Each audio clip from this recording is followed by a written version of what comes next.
Amém. Boa noite a todos e a todas que nos acompanham nesse culto através dessa live. Confesso que os irmãos que estão acompanhando a gente pelas lives percebem muito a minha presença aqui nessas lives, só que eu confesso aos irmãos que é muito diferente do presencial, sabe? É uma saudade você poder abraçar uns aos outros, é uma saudade você poder olhar nos olhos do outro. E eu acredito muito que quando isso passar, assim Deus desejando, e voltar aos nossos cultos presenciais, eu acredito que traremos lições para esse lugar. Lições de amor, lições de cuidado, lições de aproveitar a presença um do outro. Eu quero acreditar muito que as diferenças que nós temos não vai mais ser tão gritantes assim, e diante desse momento a gente vai aprender a ter esse amor e essa compaixão uns pelos outros. Então, eu anseio muito pela volta dos nossos cultos presenciais. Quero dizer a todos vocês que estão nos vendo por essa live que eu estou morrendo de saudade de vocês. Morrendo de saudade de todos vocês presencialmente aqui juntos, para a gente se abraçar, mas Deus sabe de todas as coisas. Bom, hoje é o encerramento da série A Volta de Cristo, e eu tenho esse prazer de poder encerrar. E quero que os irmãos abram a palavra de Deus em Apocalipse 21. Livro de Apocalipse, capítulo 21. Enquanto os irmãos estão procurando Apocalipse 21, é o último livro da Bíblia e penúltimo capítulo do livro. Então, enquanto os irmãos estão abrindo aí, eu pensei muito nesse tema, eu pensei bastante sobre esse tema, para onde iremos, e a gente sabe muito bem que o livro de Apocalipse, ele é um livro complexo e muito complicado de se pregar ou de se debater em qualquer lugar. É um livro muito teológico, tem muitas questões temáticas, existem coisas nesse livro de Apocalipse que não pode ser literal, temos que estudar muito para entender muita coisa, só que hoje eu queria tentar, junto com vocês, a olhar para esse capítulo 21 de Apocalipse e tentar tirar um pouco, creio que os irmãos vão me entender, quero tirar um pouquinho da visão teológica, ou tirar um pouquinho da visão de discussão sobre o livro de Apocalipse e focar no tema, que é esse tema para onde nós iremos, ou para onde iremos nós. Então, vamos tentar focar um pouco nessa esperança, desse lugar que vamos conversar um pouco, sem muito dessa visão teológica, essa visão mais crítica do assunto. Então, Apocalipse 21, os irmãos abriram, vamos ler. Então, vi um novo céu e uma nova terra, pois o primeiro céu e a primeira terra já não existiam, e o mar também não mais existia. E vi a cidade santa, a nova Jerusalém, que descia do céu da parte de Deus, como uma noiva belamente vestida para o seu noivo. Ouvi uma forte voz que vinha do trono e dizia: vejam, o tabernáculo de Deus está no meio do seu povo. Deus habitará com eles e eles serão seu povo. O próprio Deus estará com eles e lhes enxugará dos olhos toda lágrima, e não haverá mais morte, nem tristeza, nem choro, nem dor. Todas essas coisas passaram para sempre. E aquele que estava sentado no trono disse: vejam, faço nova todas as coisas. Em seguida disse: escreva isso, pois o que lhes digo é digno de confiança e verdadeiro. E disse mais: está terminado. Eu sou o Alfa e o Ômega, o princípio e o fim. E quem tiver sede, darei de beber gratuitamente das fontes da água da vida. O vitorioso herdará todas as bênçãos, e eu serei seu Deus, e ele será meu filho. Mas os covardes, os incrédulos, os corruptos, os assassinos, os sexualmente impuros, os que praticam feitiçaria, adoradores de ídolos e todos os mentirosos estão destinados ao lago de fogo que arde com enxofre. Esta é a segunda morte. Versículo 9. Então um dos 7 anjos que seguravam as 7 taças com as últimas 7 pragas se aproximou e disse: venham comigo, e eu lhe mostrarei a noiva, a esposa do Cordeiro. E ele me levou em espírito até um grande e alto monte e me mostrou a cidade santa, Jerusalém, que descia do céu da parte de Deus. Brilhava com a glória de Deus e cintilava como a pedra preciosa, como jaspe transparente, como cristal. O muro da cidade era grande e alto, com 12 portas guardadas por 12 anjos, e nelas estavam escritos nomes das 12 tribos de Israel. Havia 3 portas de cada lado, leste, norte, sul e oeste. O muro da cidade tinha 12 pedras de alicerce, e nelas estavam escritos os nomes dos 12 apóstolos do Cordeiro. O anjo que estava comigo tinha na mão uma vara de ouro para medir a cidade, suas portas e seus muros. A cidade tinha o formato de um quadrado, de comprimento e largura iguais. De fato, tinha 2.200 quilômetros de comprimento, de largura e de altura. Então ele mediu o ouro e descobriu que tinha quase 65 metros de espessura, de acordo com a medida humana usada pelo anjo. O muro era feito de jaspe e a cidade era de ouro puro, transparente como vidro. O muro da cidade era construído sobre alicerces ornamentados com 12 pedras preciosas. A primeira com jaspe, a segunda com safira, a terceira com ágata, a quarta com esmeralda, a quinta com ônix, a sexta com cornalina, a sétima com crisólito, a oitava com berilo e a nona com topázio, a 10ª com crisopraso e a 11ª com jacinto e a 12ª com ametista. As 12 portas eram feitas de pérolas, cada porta de uma única pérola, e a rua principal era de ouro puro, transparente como vidro. Não vi templo algum na cidade, pois o Senhor Deus, o Todo-Poderoso, e o Cordeiro são seu templo. A cidade não precisa de sol nem de lua, pois a glória de Deus a ilumina, e o Cordeiro é sua lâmpada. As nações andarão em sua luz, e os reis, em toda a sua glória, entrarão na cidade. Suas portas nunca se fecharão, pois ali não haverá noite. E todas as nações trarão sua glória e honra à cidade. Nenhum mal terá permissão de entrar, nem pessoa alguma que pratique o que é vergonhoso ou enganoso, mas somente aqueles cujos nomes estão escritos no livro da vida do Cordeiro. Amém. Lemos todo o capítulo 21, e eu quero trazer aqui, diante dessa pergunta de para onde nós iremos, quero trazer 5 pontos pensados aí por mim, sobre esse lugar. Quero tentar responder isso para todos nós. Para onde nós iremos? Que lugar que seria esse? Como eu falei, eu vou tentar conversar com vocês agora, não nesse olhar teológico, nesse olhar crítico do livro de Apocalipse, mas simplesmente num olhar de esperança desse lugar que nós desejamos. E o primeiro ponto que eu quero falar é: o lugar que nós iremos é um lugar sem divisões. Repetindo o primeiro tópico, o lugar que nós iremos é um lugar sem divisões. No versículo 1, então vi um novo céu e uma nova terra, pois o primeiro céu e a primeira terra já não existiam, e o mar também não mais existia. Quando eu olhei para esse primeiro versículo, eu me deparei com essa frase de o mar não existia. E aí eu comecei a pensar, como assim? É um novo céu, uma nova terra, e o mar não existia. E eu fui tentar pesquisar só para entender o porquê do mar não existir. Por que não haveria a água do mar? E aí eu entendi que João, quando estava nessa visão, ele não viu o mar literal. Não havia mais.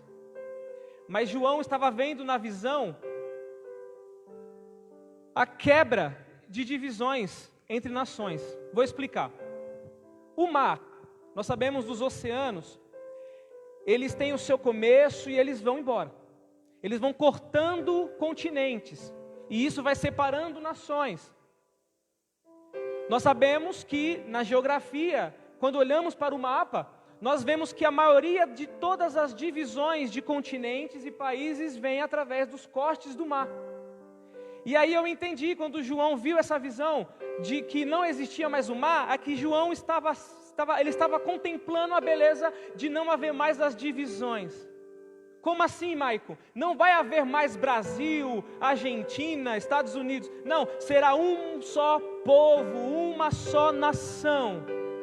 uma só igreja, não haverá mais as divisões, não existirão mais denominações separadas no mundo inteiro. Mas é como Tiago escreve na sua carta: saudações a todos, a igreja que está dispersa no mundo inteiro. João enxerga então esse mar que não existia, que ele estava enxergando era a não divisão de toda a humanidade. Ele teve essa beleza de poder enxergar um único povo, uma única nação, um único mundo, sem divisões, sem as guerras entre as nações, a qual nós hoje enxergamos tanto. Mas João contempla a unidade. Então, a primeira palavra de esperança para nós é que esse lugar que nós iremos é um lugar que não haverá mais a divisão. É um lugar que não vamos mais se preocupar em nações, mas é um lugar onde Deus ajuntará um povo para ser o único povo, uma única igreja, uma só nação. Esperança para nós. E o segundo ponto em que eu enxergo nesse texto é que o lugar que nós iremos é um lugar santo. No versículo 2: e vi a cidade santa, a nova Jerusalém, que descia do céu, da parte de Deus. Repito essa frase: da parte de Deus, como uma noiva belamente vestida para o marido. Aqui nós vemos a alusão, quando nós lemos a cidade santa, a nova Jerusalém, faz uma alusão direta ao povo de Jerusalém. Se nós estudarmos do Antigo Testamento o primeiro, nós vemos que era muito falado Jerusalém como a cidade santa. A gente escuta muito esse apelido para Jerusalém quando lemos na palavra de Deus. Então ele faz uma alusão no seguinte forma, que ele fala de uma nova Jerusalém. Por quê? Que visão que é essa? Que João olha e vê uma nova Jerusalém. E eu grifei com vocês agora sobre que vinha da parte de Deus. Por quê? Nós homens construímos a cidade. Vamos focar isso em nós. Nós homens descobrimos o Brasil, nós construímos cidades dentro do país, do Brasil e tudo, e nós enxergamos a corrupção iminente. Aquilo que o homem cria, existe corrupção. Aquilo que parte da mão do homem é destruidor. Biblicamente nós vemos isso lá desde Adão e Eva. Aquilo que o homem tentou fazer com as suas próprias mãos foi impuro, foi destrutível. E o homem caiu, entrou em declínio. E aqui João tem essa linda visão de uma nova Jerusalém vindo da parte de Deus, porque aquilo que Deus cria é perfeito, aquilo que parte da mão de Deus é puro, aquilo que vem da parte do Senhor é santo. Por isso essa cidade santa e essa nova Jerusalém, e essa é a segunda palavra de esperança para nós nessa noite, que Deus preparará essa cidade santa para nós, porque o que parte das mãos dele é perfeito em sua totalidade.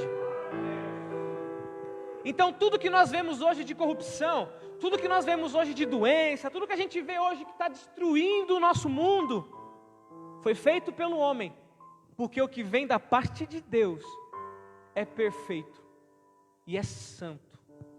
Essa é a nossa segunda palavra de esperança.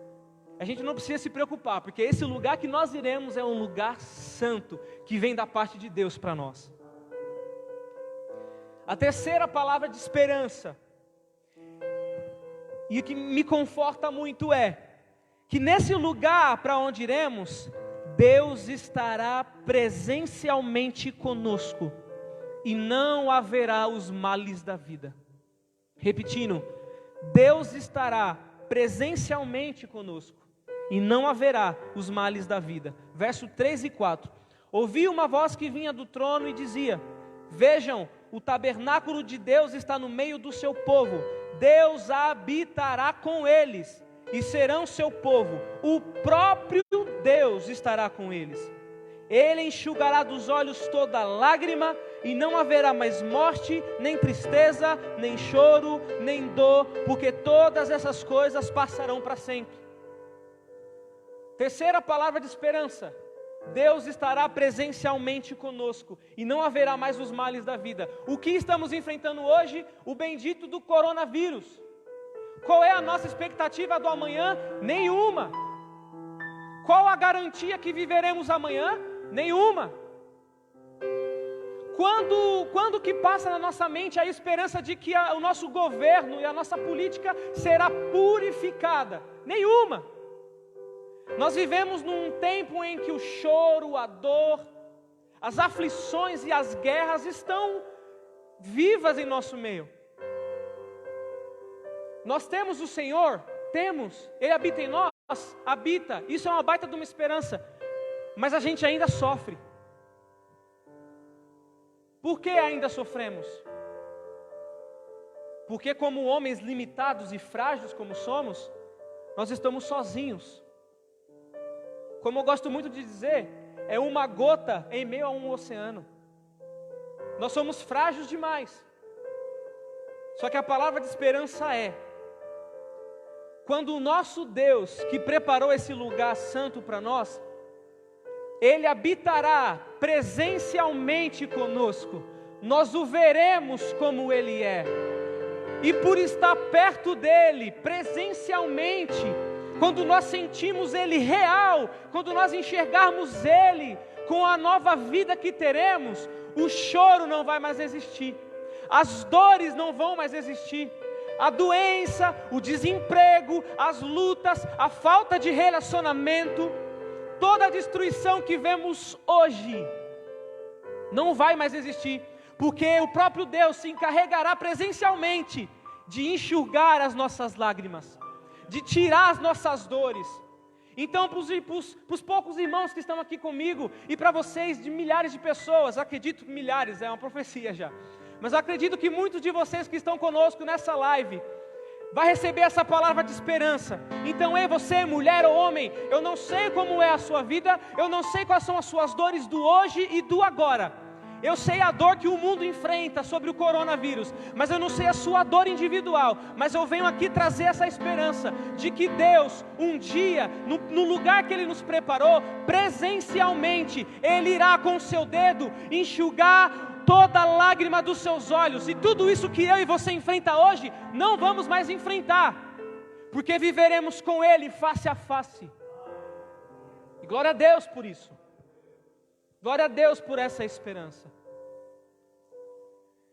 A quarta esperança, penúltima: o lugar aonde nós iremos é um lugar onde seremos saciados. Repito, o lugar que nós iremos é um lugar onde seremos saciados. Versos 5 e 6. E aquele que estava sentado no trono disse: vejam, faço nova todas as coisas.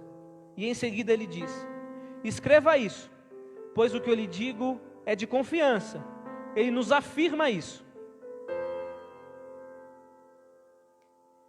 Está consumado, está terminado. Eu sou o alfa, o ômega, o princípio e o fim. A quem tiver sede, darei de beber gratuitamente da fonte da água da vida. Nós passamos a nossa vida buscando saciar os nossos anseios.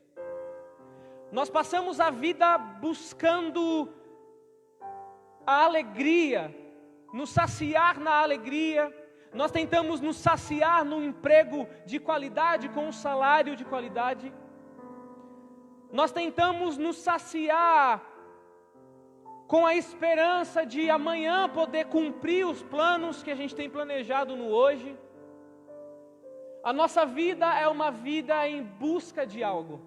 A nossa vida é uma vida em busca de um sentido. E eu vejo muito essa pergunta, o que é a vida? E alguns respondem, a vida é tudo. Outros respondem que a vida é felicidade. São várias respostas sobre o que é a vida. Só que o propósito da vida é o um, que é você buscar um sentido.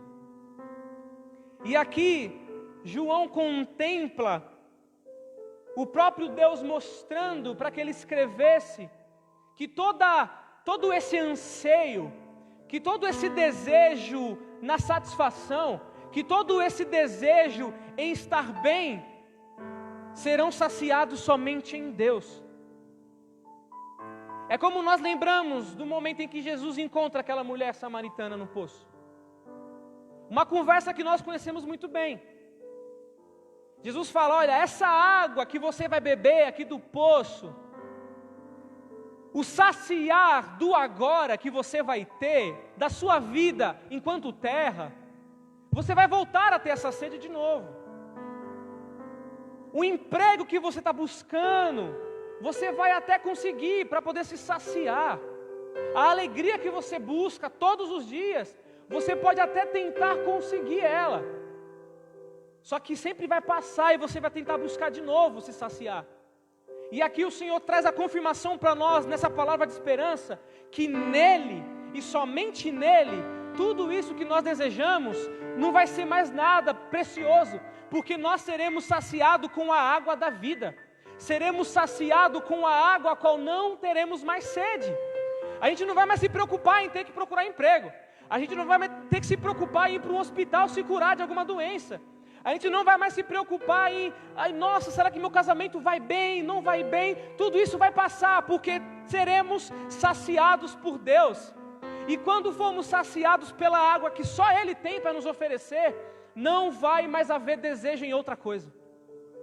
Então esse lugar que o Senhor preparou para nós, que é um lugar santo, que é um lugar que Ele estará presencialmente conosco e vai enxugar nossas lágrimas, ainda nos traz um pouco mais, nos traz o saciar dEle. E quando nos saciamos dEle, não queremos mais beber outra água. E isso é uma grande esperança para nós. E para concluir, o lugar que nós iremos é um lugar onde não haverá nada além de paz. Repito, o lugar que nós iremos é um lugar que não haverá mais nada além de paz. Pula lá para o final, versos 22 até o 27. Não vi templo algum na cidade, pois o Senhor Deus, o Todo-Poderoso e o Cordeiro são seu templo. A cidade não precisa de sol, nem de lua, pois a glória de Deus a ilumina, e o Cordeiro é sua lâmpada. As nações andarão em sua luz, e os reis em toda a sua glória entrarão na cidade. Suas portas nunca se fecharão, pois ali não haverá noite. E todas as nações trarão sua glória e honra à cidade.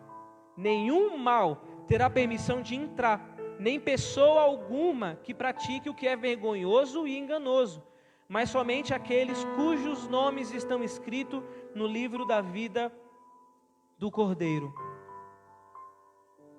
Me chama a atenção é que ele fala uma frase de que não tinha templo. Ou seja, o que João enxergou é que as denominações que hoje existem, as denominações que nós temos, as placas de instituições que hoje temos, não vai mais existir. Não vai mais ser preciso cada um escolher qual o seu grupo que se encaixa melhor. Não vai mais ser preciso que eu procure uma igreja que me sinta melhor, ou você procure uma igreja que se sinta melhor, porque não haverá templo, porque Deus e o Cordeiro de Deus Pai é o próprio templo. Eles estarão todos os momentos conosco, então nós o adoraremos em qualquer momento, em qualquer lugar, como os 24 anciões que declaram: Santo, Santo, Santo é o Senhor dos exércitos, e toda a terra está cheia da tua glória. Nesse lugar não existirá as denominações, nesse lugar não haverá mais as brigas por qual pastor ensina melhor, por qual obreiro é mais exemplar. Nesse lugar não vai mais existir toda essa hierarquia religiosa de instituição, mas haverá o mestre, o Senhor, doutor, Rei dos reis, em todos os momentos, em todos os lugares, e o adoraremos em conjunto, e em qualquer momento, porque a gente não vai mais precisar escolher um tempo certo, um dia certo, um lugar certo para isso, porque Ele estará em tudo, porque Ele é a luz de tudo, e nós somos os fragmentos da sua glória, espalhados no mesmo lugar, e por isso o adoraremos, sem precisar falar, sou da Brasil, sou de tal denominação, não, naquele lugar a gente vai todo mundo se olhar, é aqui mesmo, vamos adorá-lo aqui mesmo, Ele está em tudo.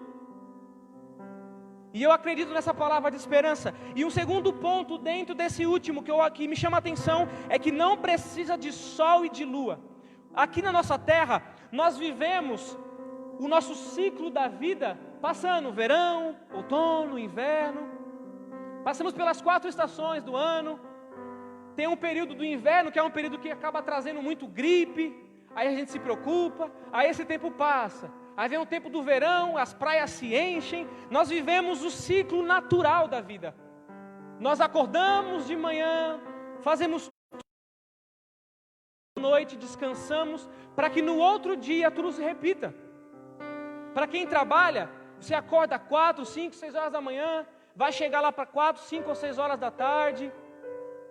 E aí você chega, o que você vai conseguir fazer é dar atenção para os filhos, quem tiver filho, atenção para a esposa, para quem tiver esposa, ou para quem tiver o marido.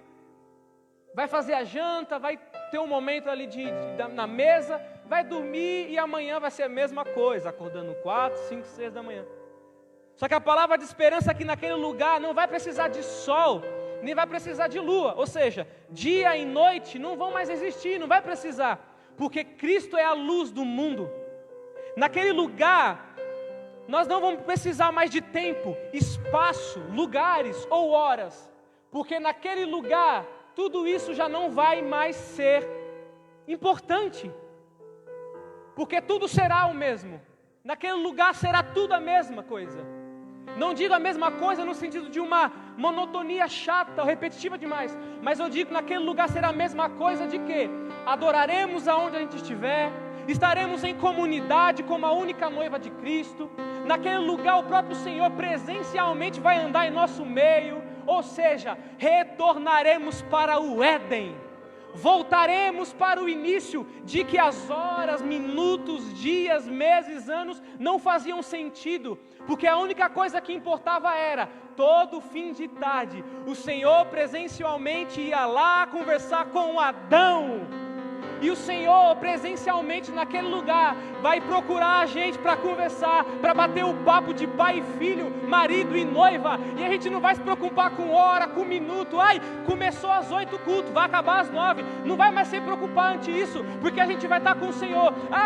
E não existe hora, não existe dia, não existe ano, eu só quero aproveitar a presença real, eu só quero adorá-lo quem Ele é, eu só quero me entregar, porque agora não existe divisões, não existem denominações, não existem A ou B, agora é um só povo, uma só nação, uma só igreja, uma só noiva, adorando aquele que era, que é e que há de vir.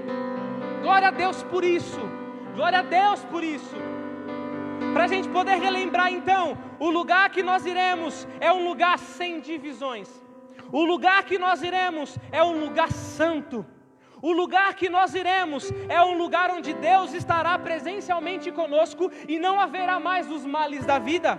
O lugar que nós iremos é um lugar onde seremos saciados, e esse lugar, por fim, é um lugar que não haverá mais nada além de paz. Nenhum mal terá permissão de entrar, nem pessoa que pratique o que é vergonhoso e enganoso, ou seja, apenas a paz.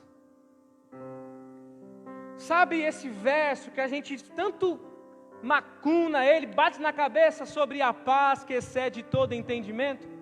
A compreensão real disso teremos lá. É a paz que um homem e a mulher não conseguem descrever, porque tudo isso que a gente vive hoje, no agora, não vai mais existir, e apenas a paz reinará sobre nós, a paz que excede todo entendimento, a paz que nos fará andar sem preocupações nenhuma. Não estou dizendo que lá vai ter isso, mas eu digo um exemplo. Imagine nós aqui que moramos no bairro do Itaim Paulista, ou os irmãs que devem morar em outros lugares. Imagine você podendo de madrugada, uma hora da manhã, na rua vazia, você poder ir estar com seu celular na paz. Esse é o sonho de consumo de toda a humanidade. Poder de madrugada você pegar o seu celular e ver o que você quiser ver. E se quiser sentar na calçada de madrugada, você vai, porque não vai ter ninguém para te roubar. Imagine isso e transmita isso para esse lugar. Um lugar que você não vai mais se preocupar e andar com medo de nada. Porque é o lugar que não vai haver mais nada além de paz. E eu quero orar junto com você nesse momento. Você que está em casa, feche os seus olhos e oremos. Pai, obrigado por esse lugar de esperança. Obrigado por nos mostrar nessa noite, Senhor, esse lugar que nos traz esperança para viver. A gente olha para o nosso dia de hoje, de agora, a gente fala, será que amanhã eu vou acordar? Será que amanhã eu vou viver? Será que amanhã eu vou conseguir sair da minha cama?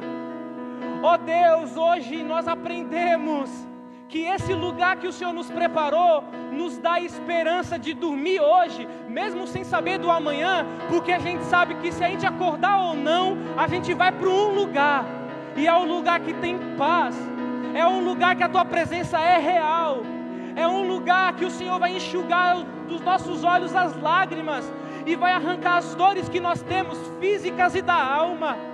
Ó Senhor, muito obrigado por essa esperança de um lugar que nós iremos, em que as preocupações serão cessadas, em que as angústias irão acabar, em que não vai ter coronavírus, não vai ter depressão, não vai ter roubo, não vai ter desemprego. É um lugar que nos traz esperança, Deus.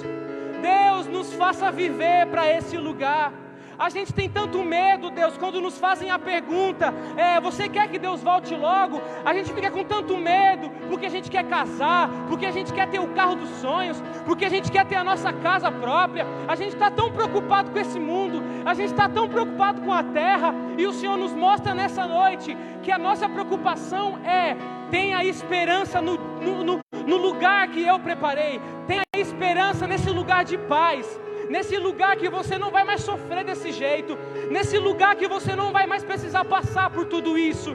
Ó Deus, eu acredito nesse lugar, eu me agarro a esse lugar, e eu quero que se torne uma verdade dentro de mim, eu quero que se torne uma verdade de todos que estamos juntos nesse momento, a verdade de que esse lugar é mais importante que o agora, que esse lugar é mais importante que o nosso amanhã, que esse lugar é mais importante do que as nossas dores, porque os céus e terra passarão, porém as tuas palavras não passarão. A tua esperança para nós é nesse lugar. Não nos permita criar esperança na terra, porque a gente vai se frustrar, porque é um... Mas coloque-nos, ó Deus, a criar a esperança em Ti, que nos preparará esse lugar, e nos levará para ter paz, e nos levará para enxugar dos olhos as lágrimas, desse lugar que não mais vai nos importar o ano, o mês, o dia, as horas, os minutos, mas um lugar aonde Te adoraremos em todo momento, um lugar aonde estaremos em comunidade, um lugar aonde quando estivermos com o Senhor, todos, sem divisões, sentarão na mesma mesa e todos verão a Tua presença sobre nós. Amém e amém.